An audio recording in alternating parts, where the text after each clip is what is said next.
that whole idea of sin crouching is like what a predator does when it's hunting for food, right? And so humans, of course, were not given permission to eat meat until after Noah's flood, but it's likely that animals, sometime perhaps even by the time Cain murdered his brother, that animals were already beginning to eat one another.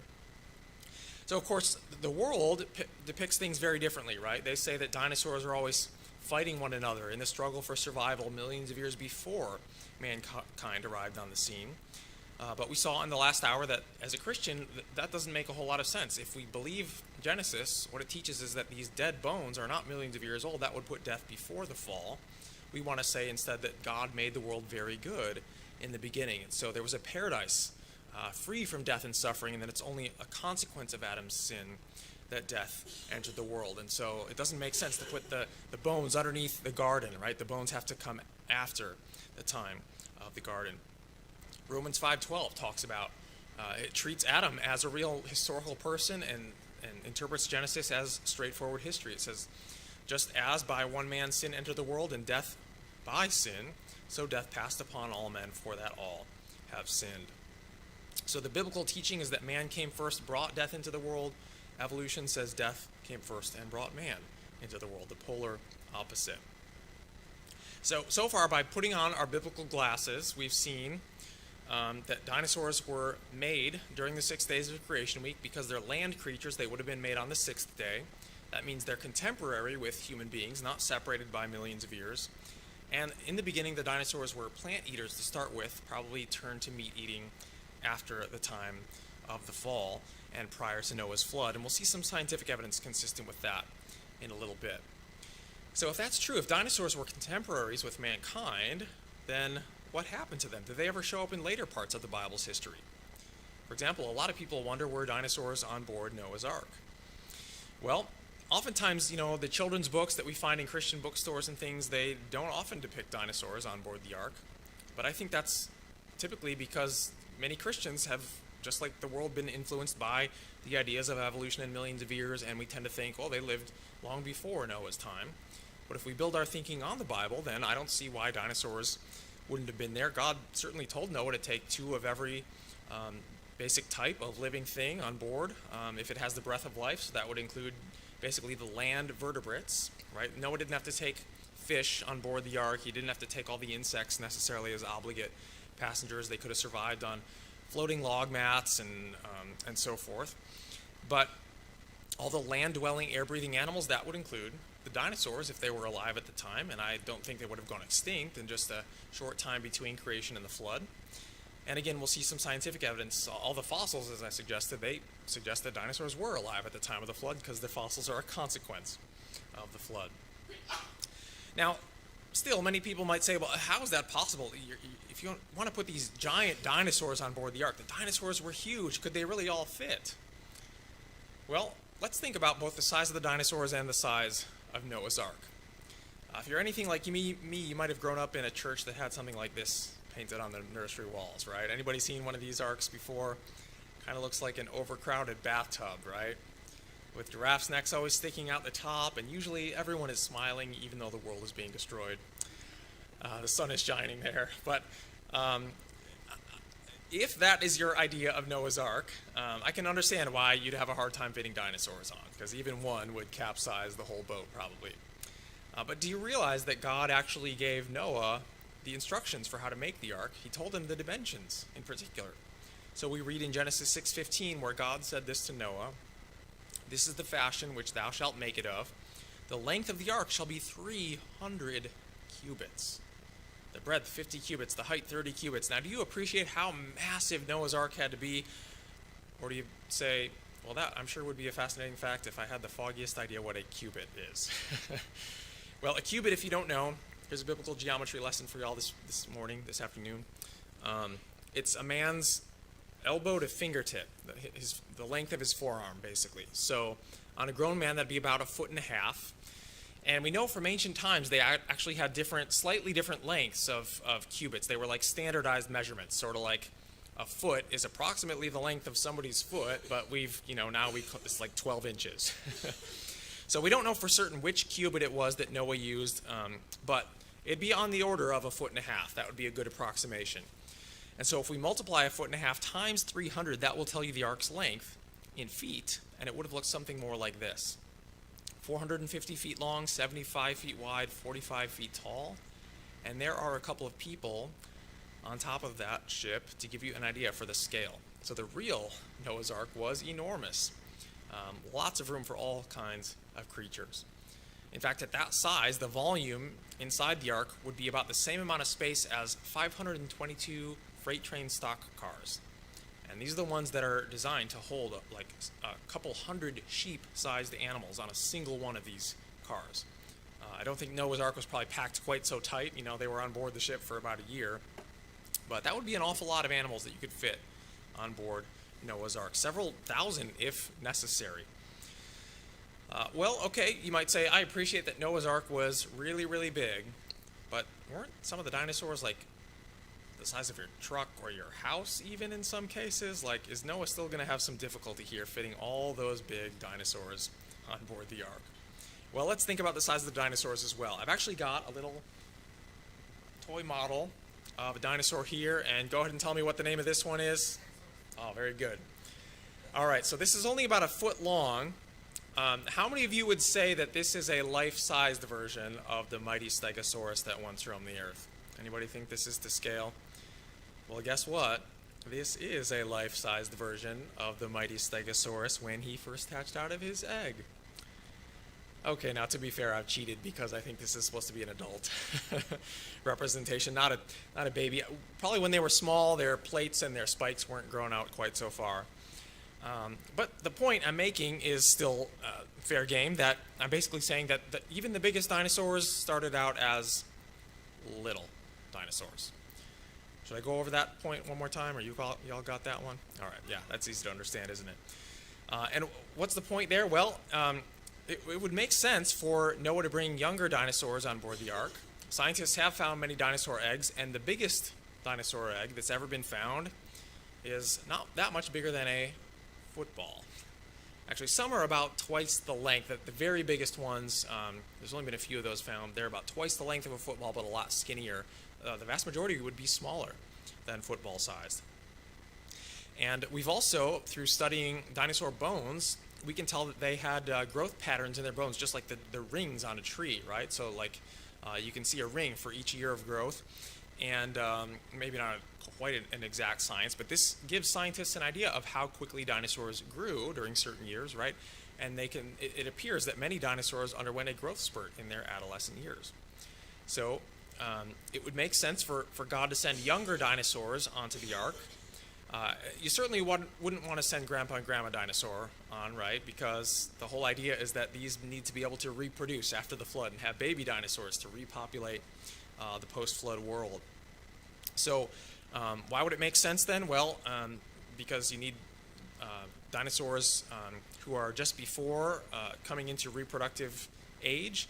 You want dinosaurs to take up, and all the animals maybe to take up less space on board the ark. God could have sent younger dinosaurs for that reason. Maybe they'd eat less than full-grown dinosaurs and so forth.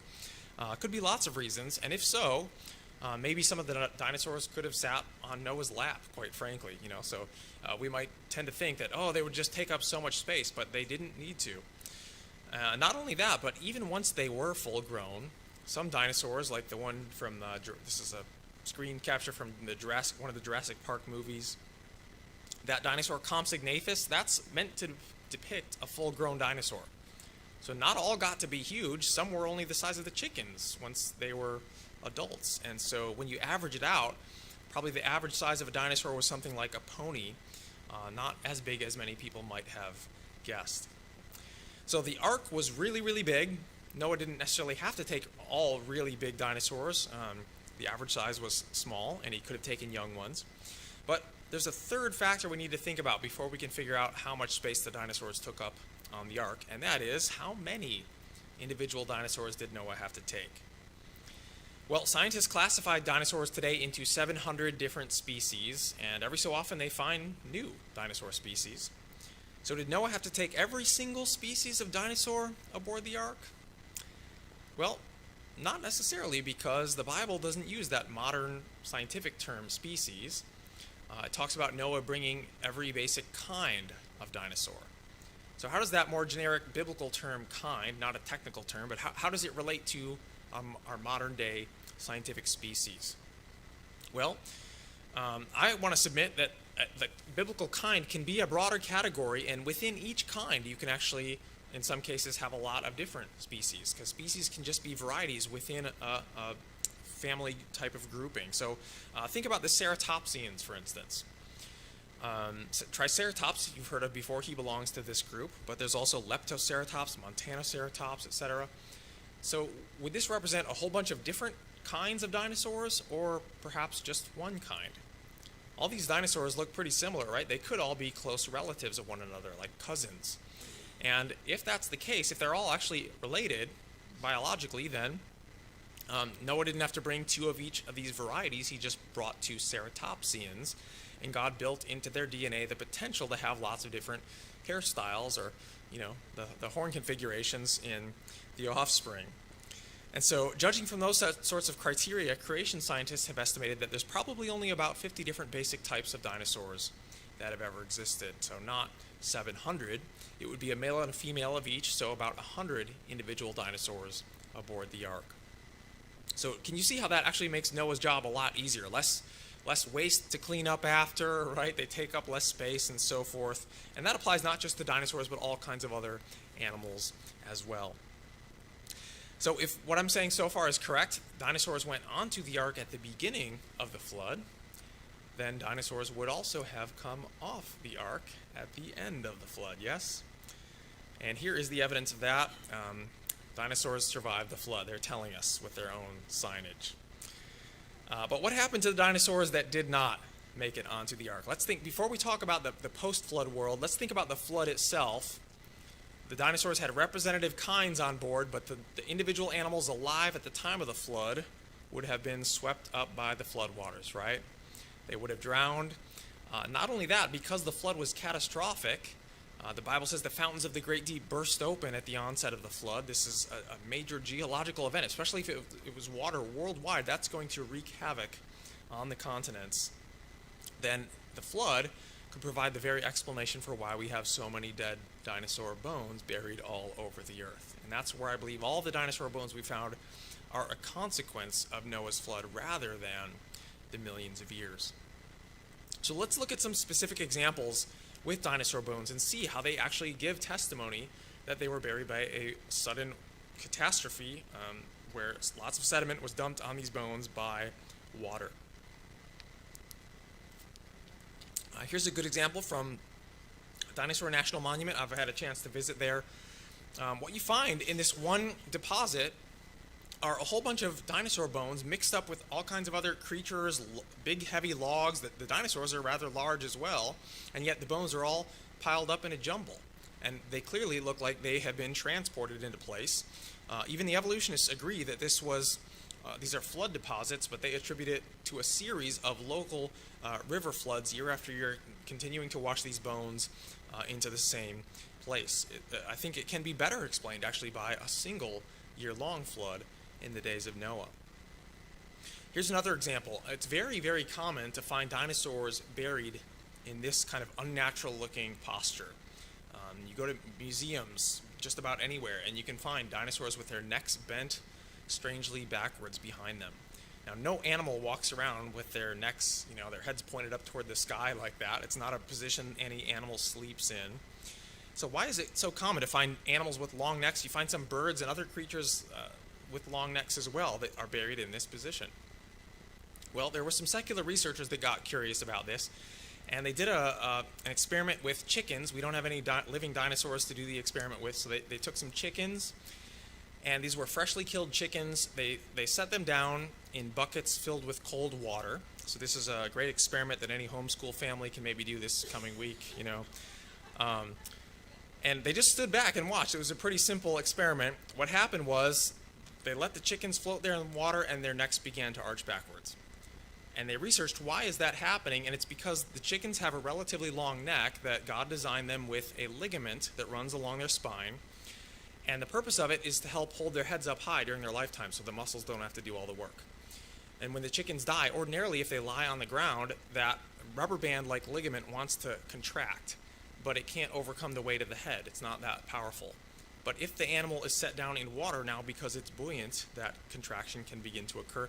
And most of the movement takes place right in the first few moments, but then over time it can become even more pronounced. And so these secular researchers concluded that these dinosaurs were floating in water before they were buried. They assumed that they must have had a similar ligament that runs along their spine as well.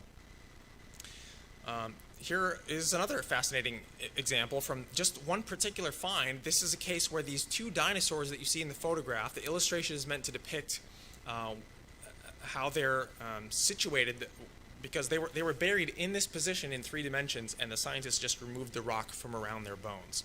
And so this appears to be two dinosaurs engaged in a battle. What you have there is a Protoceratops on the left. He's biting the arm of a Velociraptor. The Velociraptor's laying down on his side with one leg sticking up in the air. And so it's sort of intuitively obvious how, if this was these dinosaurs died and then they were slowly buried year after year by layer upon layer of sediment, that the Velociraptor's leg would have fallen down in the meantime, right? And so it had to be, once again, just a very catastrophic sudden burial, deep enough that these dinosaurs were frozen in this position and couldn't even get out. There was a study from Canada about these armored dinosaurs, ankylosaurs, where they determined that about 70% of them happened to be buried upside down on their backs. And again, these secular researchers investigated all kinds of possible explanations as to why this would be, and they ruled out ideas like maybe it was a scavenger that flipped them over, or they accidentally rolled onto their back and got stuck there and couldn't right themselves. They said none of those are the correct explanation. Their solution was to say that these animals actually have a different center of gravity than their center of buoyancy, and they believed that they were floating in water before they got deposited. It could be just that a wave tips them over, and then because they're top heavy, their backs, their bony plated armored backs are real heavy, that they can't right themselves, or that they were already deceased, or bloating could also contribute to that as well. And so there are just heaps of examples like these that we publish all the time about evidence that dinosaur bones are a consequence of Noah's flood, the fossils that we find today. But as I mentioned last hour, we're also now finding soft tissue from dinosaurs where the tissue has not become fossilized, and yet it's also not decayed away. And yet they tell us all the time that dinosaurs are 65, or I think now they say 66 plus million years old. They were supposed to have gone extinct 66 million years ago. Well, if that's true, then all this dinosaur tissue was sitting in the ground. The laws of physics and chemistry ought to tear it apart in less than 1 million years, even in ideal conditions, and yet there it is, still available for scientists to find from lots of different types of dinosaurs. Here's a Triceratops, T-Rex sample. And those red circles, by the way, are red blood cells from inside dinosaurs. The evolutionary community, when they first began finding soft tissue a couple of decades ago, they had a hard time even believing that this could be possible. They said, no, it can't be, because we know the world is millions of years old, therefore this must be contamination and so forth. And yet today it's widely accepted because they've ruled out contamination through a variety of tests, and they find it time and time again. So there's good reason to think that the Bible's history is true, that dinosaurs were created in the recent past alongside mankind. The Bible teaches that they were plant eaters to begin with. They would have been on board the ark. Most of the fossils we find today are a consequence of Noah's flood, but if they were on board the ark, they even came off the ark after the flood. And so if that's all true, then do we find the dinosaurs showing up in other parts of the Bible's history, even in the post-flood world? Well, you might say, I've read the Bible many times and I've never seen the word dinosaur in there. How can the Bible say anything about dinosaurs after the flood? And that's true, the word dinosaur is not in the Bible, but the word dinosaur was actually made up in 1841, so it's a pretty modern, recent invention. But if these creatures had existed prior to the invention of the word dinosaur, what would we have called these massive beasts with, these giant reptiles with massive claws and teeth and horns? Any other English words come to mind? Oh yeah, those are some good ones that we'll talk about in the book of Job. Yeah, and there's also, what I was thinking of is the word dragons. And dragons do show up in the Bible. There's about a dozen times in the Old Testament you find this. This is the King James translation here. Some other translations say sea monsters. Actually, I think we read Psalm 148 that had the word there this morning. Yep. This word in the Hebrew, it's tanin. It occurs about a dozen times in the Old Testament, and most of the time it seems to be referring to real creatures. Right now, you have also in the book of Revelation, for example, Satan is called a dragon and so forth. It can be used, and that's a Greek word, not the Hebrew tanin, but in many times, the Old Testament word refers to these real creatures. It seems like it can be referring to both sea creatures and sometimes even creatures that live on the land. Now, I think the Hebrew word is a pretty broad category, which doesn't only refer to necessarily reptilian beasts, but it would refer to any sort of large monstrous creature. In fact, that very word is used in Genesis chapter 1 on day 5 when God creates the great sea creatures. Some translations say that he created the whales, and that's probably one type of creature that would belong to this category of animal. The whales they're a monstrous beast that lives in the ocean that would be classified as a tanin or a dragon in the Hebrew way of thinking. And so I don't think this word only refers to dinosaurs, but if people lived alongside dinosaurs and they had seen one, this is probably the name that they would have used in Old Testament times. But then you also have these particular animals in the book of Job. We're not going to look at Leviathan so much today, but that's chapter 41. But chapter 40 talks about this creature called Behemoth, which basically means large land animal. It's actually a Hebrew word that just got brought into English because the translators oftentimes, they said, we're not sure which animal this is referring to. We're just going to take the Hebrew word and make it a new English word, behemoth. Well, what is a behemoth? To me, it seems like it's got to be referring to a real creature. I know there's other ancient Near Eastern literature that does use the creatures Behemoth and Leviathan to, they use them in some metaphorical ways. But at the same time, I think, here this verse says that God made the behemoth, right? It says, behold now behemoth, Job. This is God speaking to Job. And he says, it's which I made with thee, right? It seems to be a real animal that God made. And it goes on to describe it in great detail. So sometimes you find little notes in study Bibles and so on that make suggestions as to what animal this might be describing. They say it could be a hippopotamus or elephant. We're not really sure. But I want to make a third suggestion. It could be that behemoth refers to a type of dinosaur that we call the sauropods. And you'll see why I make that suggestion as we read through the text together. The sauropods, though, are the ones with the long necks and the long, strong tails, like Apatosaurus or Brachiosaurus or Diplodocus. So backing up to verse 15, if we want to sort of figure out, what context clues are there to tell us what this animal is? Could it keep those possibilities in mind? Is this a hippo or an elephant or possibly a sauropod dinosaur? Well, the verse we already looked at, the end of the verse there says that this animal, behemoth, he eats grass like an ox. Okay, so that rules out a lot of animals, right? But what about our candidates? Did hippos eat grass? Well, they do. Do elephants eat grass?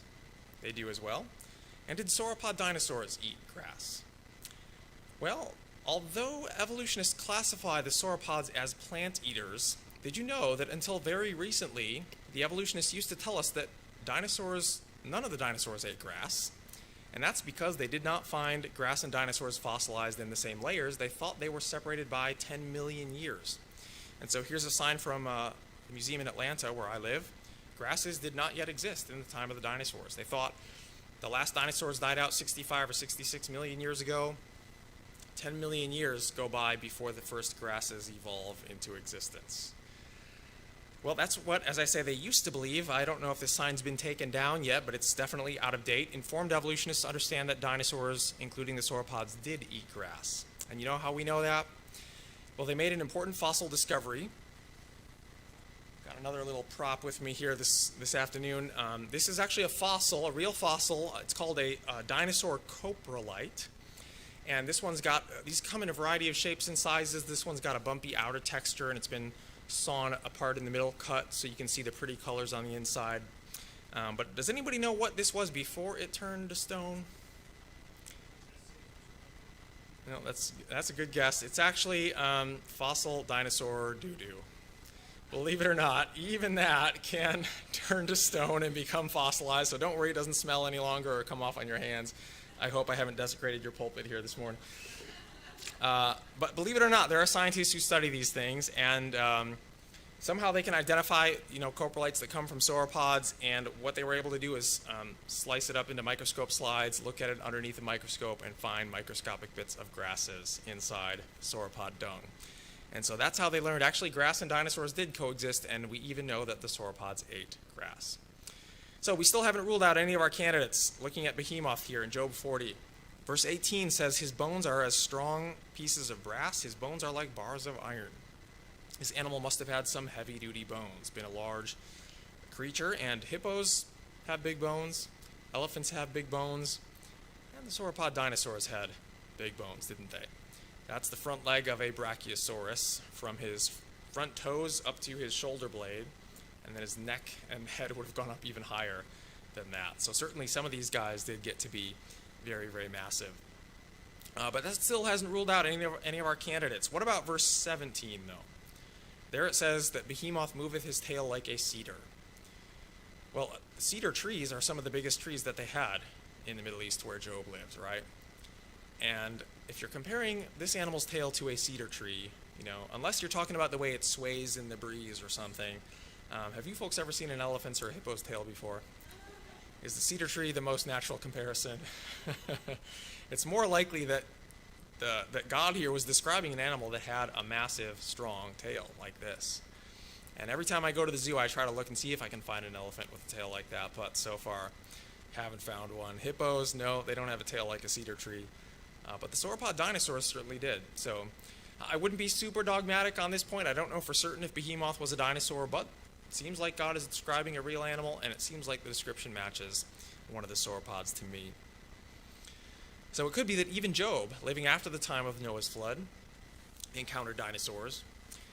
But in any case, dinosaurs lived for a while in the post-flood world, and yet we don't see them around today, do we? For some reason, they're all gone. So what happened to the dinosaurs? Well, I'm sure you folks have all heard about the evolutionary, most popular theory at least, is that a meteor came, struck the Earth, kicked up dust and gas into the atmosphere, caused catastrophic climate change that made many animals, including the dinosaurs, to go extinct. But did you know that not all evolutionists subscribe to that theory? In fact, the evolutionary community has proposed a whole range of theories over the years about what might have killed off the dinosaurs, because the bottom line is they don't know, and all their ideas are critiqued by other experts. And so, for example, one of the problems with the asteroid theory is that we do find many animals that are fossilized together in the same layers as dinosaurs. We know they were contemporaries, but those animals are still around today. Things like turtles, crocodiles, snakes, lizards, birds, small mammals even, lived with and are buried with the dinosaurs. And so why didn't they die out? Well, it's hard to really say. The evolutionists don't know for certain. All they're doing is taking their worldview, trying to interpret the evidence as best they can according to their pre-existing framework. But I'm actually here today to tell you exactly what happened to the dinosaurs. Would you like to know the answer? Here's what happened to them. They died. And maybe you wanted to know what it was from a creationist point of view, from a biblical perspective, that caused the dinosaurs to go extinct. And I don't think creationists necessarily have the final answer on this either, but what we can do is the same thing. We can use our framework for thinking, our biblical glasses, to look at the available evidence, and we can make speculative theories and then test them against the evidence that we see to explain what might have caused them to go extinct. But on one level, it doesn't need to be a complete mystery, because, we have endangered species programs for a reason, and that's because there's lots of things that kill off organisms all the time in this world, right? In the recent past, we've had things like the passenger pigeon go extinct, the dodo bird, and so forth. And why do animals go extinct? Lots of reasons. There are changes to the climate, there are famines, there are predators hunting an animal to extinction, there's diseases, there's humans playing a role sometimes in, killing off certain organisms and so forth. And so any number of those reasons could have contributed to the demise of the dinosaurs. And many creationists believe there was also an ice age for several hundred years following the Genesis flood. We see lots of evidence that there have been, glaciers, descend in North America, particularly in the past. And so it's actually, it makes a lot of sense why the Genesis flood would naturally lead to a several hundred year long ice age. You can read about that in our literature. But perhaps a colder climate may have played a role, or humans hunting them to extinction as well. But did you know that among evolutionists, they are now actually claiming that dinosaurs are not, in fact, extinct at all? Did you realize that? Evolutionists say dinosaurs are not extinct today, and that's because they are fluttering around in the sky, landing in the trees, and feeding out of the bird feeders in your backyard as we speak. And that's because the evolutionists are now telling us that birds are actually living dinosaurs. That is the mantra they repeat over and over again in the Jurassic Park movies and in mainstream museums. The signage here comes from these world-class museums in different major cities in the U.S.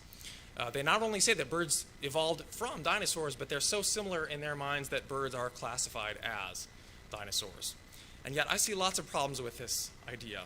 There's a lot of differences between birds and dinosaurs that, by the way, many other evolutionary experts, not all evolutionists agree with that idea, and some of them critique one another. They point out things like this, that the dinosaurs that supposedly turned into birds are called theropods. These are the ones kind of like T-Rex, but smaller, with strong, muscular hind legs and short little forearms, just like T-Rex had, right? And yet, it's not just a matter of putting a few feathers on these guys, right? Because clearly they didn't use their forearms for doing this. They don't have lots of powerful muscles in the front. They've got them in the rear. Their heavy balancing tail, their muscular running legs. And so it would have to completely shift their center of balance to have these strong powered muscles that birds need for flapping powered flight. There are other problems, like the differences in their hips. Dinosaurs are actually classified into two groups based on their hip structure. So both of these hips are dinosaur hips. Some dinosaurs had the lizard hip, and other dinosaurs had the bird hip, because their hip actually does resemble a bird's hip. But guess which group that the evolutionists believe the dinosaurs descended, the birds actually descended from? Which group of dinosaurs?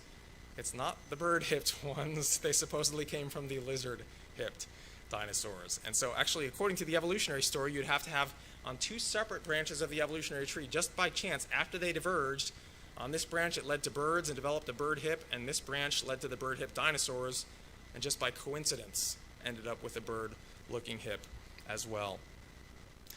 By the way, the hole in the center there is something unique to dinosaur hips, and birds don't have a hip like that with a complete hole. They either have a cup shape there where the three bones in the hip join together, or they've got just a partially open hole, but not a giant gaping hole like the dinosaurs do. So that's one good way to distinguish between them, and many other things about their anatomy like that.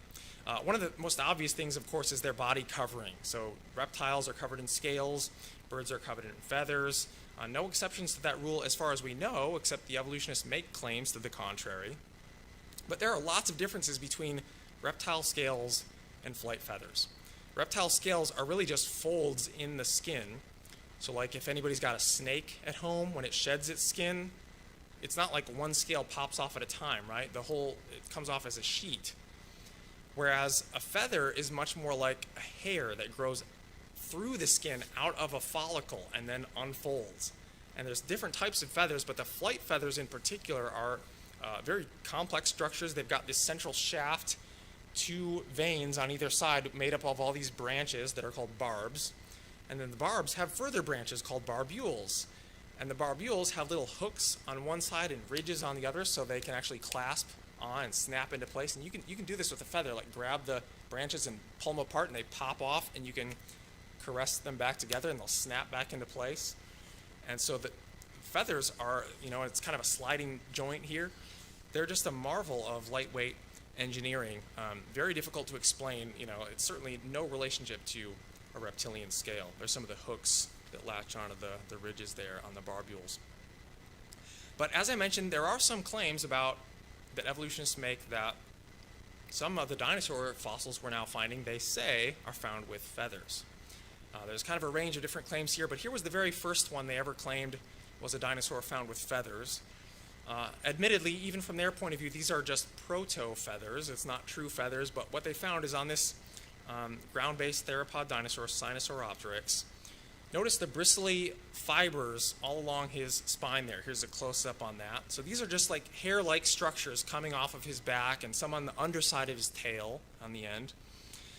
Now, do these have anything to do with feathers? And we find multiple specimens of Sinosauropteryx with these hair-like processes coming off of him there.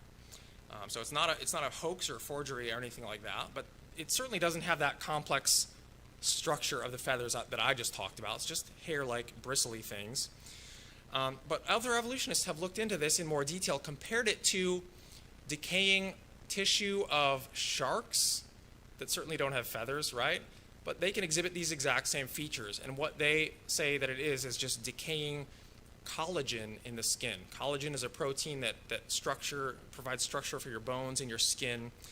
And so this doesn't seem to have to do anything with feathers. But why does it appear just where it does on Sinosauropteryx? Well, he likely had a crest or a frill running along his back, just like modern-day iguanas or the basilisk here, which, by the way, it's also known as the Jesus lizard because it runs along the water. But notice it's got sort of this fibrous, structure-y type of stuff in that crest on his back.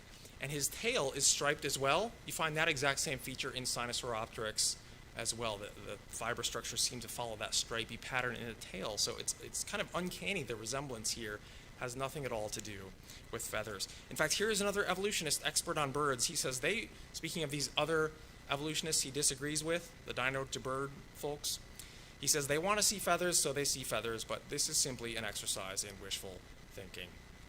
The bottom line is that this idea is not going to fly. Literally, right? Because birds didn't evolve from dinosaurs, and they didn't evolve from any other reptiles either, as Storrs Olson believes. They didn't evolve at all because they were created by an ingenious creator. So let's summarize what we've learned today by just applying a biblical way of thinking to the subject of dinosaurs. We put on our biblical glasses, right? And here's the way we can think about it. If somebody says to you, do you believe in an age of dinosaurs?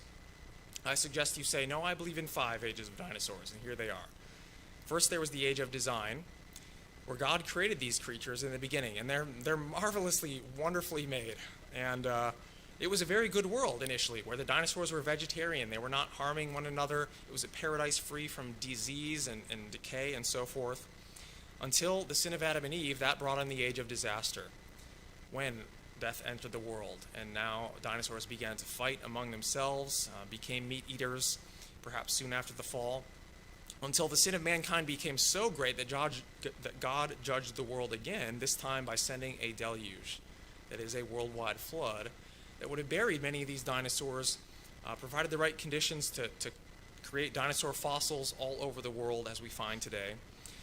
But because dinosaurs were around to become fossilized right at the time of the flood, that means they were alive, and God would have sent them onto the ark with Noah, 2 of each representative kind. And so dinosaurs survived the flood until the age of disappearance, when perhaps because of the ice age or other factors in the post-flood world, they began to become more and more rare. They began to die out, and as they became more and more rare, I think people encountered them. Maybe that's why we even have biblical accounts of dragons. And finally, last of all, is the age of discovery, when we found their bones buried in the ground, and people for many years had never seen anything like these creatures, reassembled their bones and put them together in museums for us all to appreciate. So I hope that what we've done has been encouraging in this hour. Do you realize what I've tried to do is not just teach you about dinosaurs, but use them as a tool to teach you about the Bible's history and how we can apply it to the real world. And we can do that in every area of reality, not just the dinosaurs. But I hope that I've also convinced you that dinosaurs don't need to be a mystery for creationists or a big threat to our faith. They do make sense, and the evidence is consistent with the biblical record. And so you might say that dinosaurs, they're not the enemy, they are actually our friends. I hope I've convinced you of that. In fact, I think we can use dinosaurs to teach people about the gospel. it can be a good springboard, because one thing we know about every dinosaur bone that's ever been found is that it is dead. And that should remind us that something is wrong with the world we live in. In one sense, you might say, why are all the dinosaurs extinct today? Well, it's because of Adam's sin, right?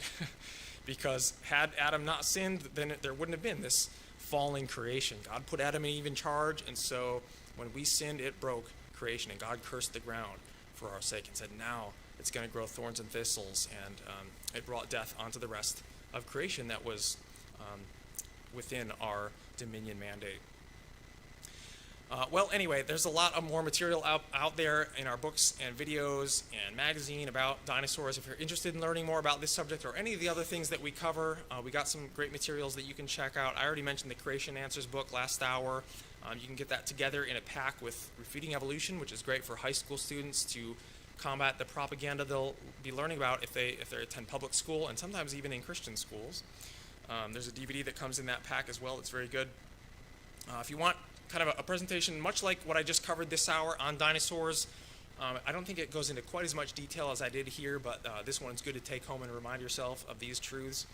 There's also some good books out there. This one covers something I didn't even touch on really today much, but there are artifacts made by humans in ancient times that we still have today, and these artifacts a lot of times look like sculptures and paintings of dinosaurs.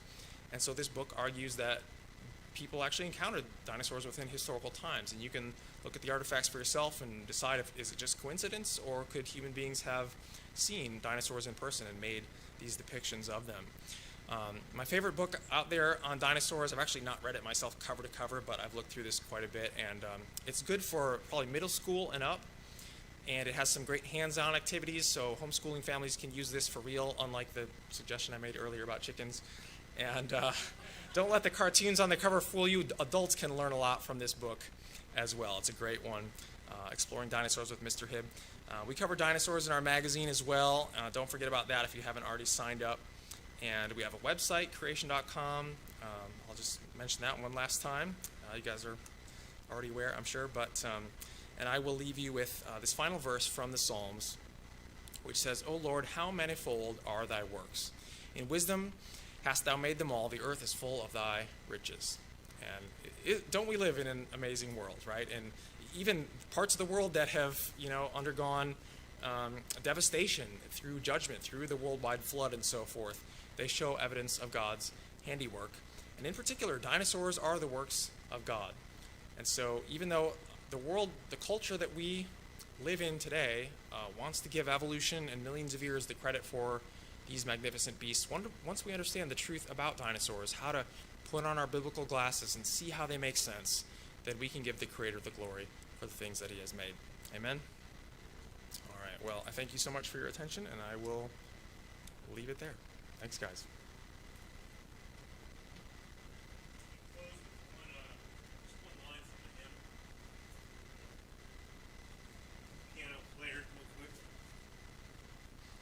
Number 273 in the red hymnal, Savior of Sinners. We think about the wonderful Creator who is also our Savior and the wonderful things he's created in